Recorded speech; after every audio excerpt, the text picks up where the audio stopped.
Tito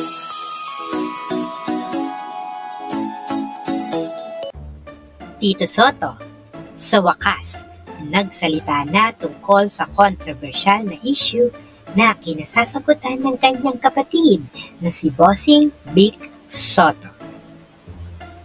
Eto na nga, ang hinihintay ng mga marites. Sa wakas, nagsalita na si Tito Sen sa issue ni Vic Soto at Daryl Yap.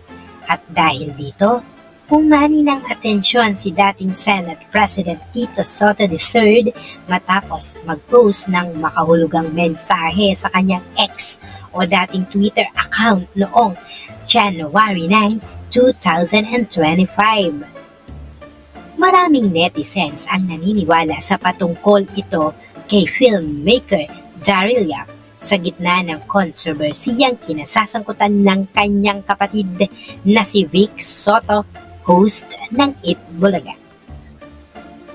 Bagamat walang direktang binanggit na pangalan si Tito Sen, inugnay ng mga netizens ang post sa isinampang kaso ni Vic Soto laban kay Yap. 19 na bilang ng cyber libel kaugnay ng teaser ng pelikulang Trop. Nabanggit ang pangalan ni Vic sa teaser na inilabas noong January 1, 2025 na labis niyang kinondena. Ito ang malaman at makahulugang kuda ni Tito Sen. When you rely on an old showbiz gimmick to make money and get your facts all wrong, you will falter, for sure.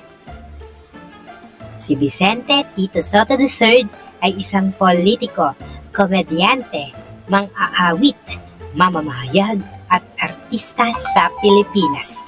Si Tito Sen ay nagsilbi bilang vice-alkalde ng lungsod ng Quezon mula 1988 hanggang 1922. Naging Pangulo siya ng Senado mula 2018 hanggang 2022. Ipinanganak noong August 24, 1948 sa Manila.